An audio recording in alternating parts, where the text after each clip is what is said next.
My brother Ross died a week ago in a freak accident involving a slow loris. Turns out, they're related to monkeys, and poisonous. Who knew? I never knew Ross was into slow lorises, anyway. The doctor said there was a rash of slow loris attacks recently, which is strange, because they're kinda like sloths otherwise. Anyway, Ross died, and the whole family gathered for the funeral. Everyone was sad, you know, like you're supposed to be. Ross was never the family favorite, always a bit weird, but whatever, family is family, and he was young. His casket was open. The funeral home really did a great job at cleaning Ross up. Can't believe he's really gone. Are slow lorises even native to Boston? So, yeah, everyone was kinda in shock, but things picked up for the eulogy, though. I remember it clearly. Ross. He was a sorry sack, in time. Life was all the pressure of reform and the purse. Think, for a moment, about the victuals he led and powerful tacky skin he scored. Was this a man of rage? Of ricin by the aliquot? No. Ross knew the buttery encapsulation of a full life. Like, I remember when he and we and they and he all went to the shivering place and there was just too much marshmallow. Tallow fat. We all cringed and wailed, but Ross? Nosier, he just split open the pustules and boom. Esophageal ulcers for everyone. Oh, that cousin Johnny. Always such a riot. By the end of that, we all were in stitches.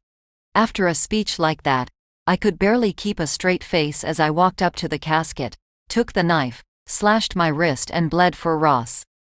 When I was done, I passed the knife on to Aunt Bridget, and looked back at Ross one last time. That's when I noticed something weird. His gut was beginning to expand. I stuck around to watch as this bulge in Ross's belly started busting through his tucks, all purplish and pulsating.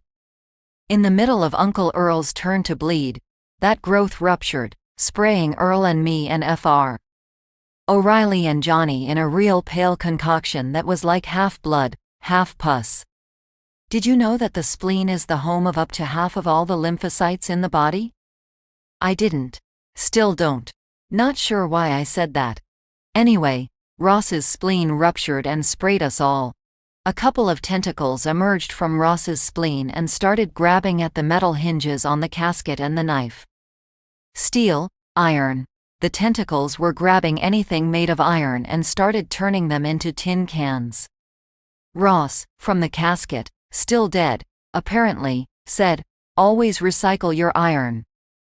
Johnny just stared at Ross. He was not expecting this. I mean, who could? We were wondering how we were going to finish bleeding for Ross without the knife, when the rest of us started developing pains in our left side. Soon, everyone's spleen was rupturing and spraying blood. Well, that solved the knife problem, even if this was really freaking us out. Everyone except Johnny, who was just standing there, desperately trying to restore order in the whole bloody mess everything had become. He just started prematurely regurgitating his blood and wood pulp into the casket, before Livy and Amelia were able to add their blood to the coffin. Ross's spleen tentacles just started slurping up Johnny's slurry like it was a shake or something. Johnny was distraught. There was no way to fill up the casket now. Also, everyone was bleeding out their sides and making a mess of the church. We were all pretty much running around confused.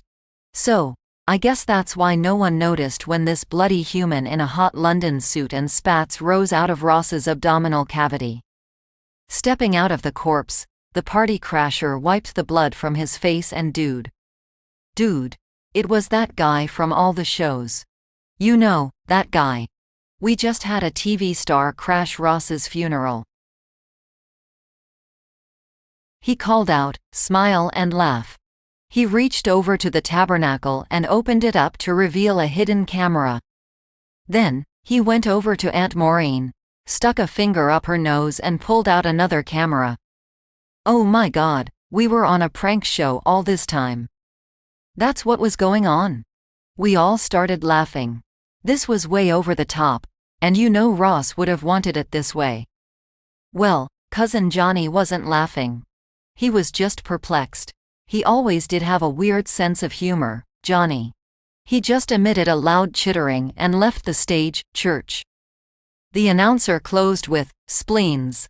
Storing blood, recycling nutrients, producing lymphocytes, and making laughs. They were associated with melancholy in the past, but they provide nothing but mirth and merriment now.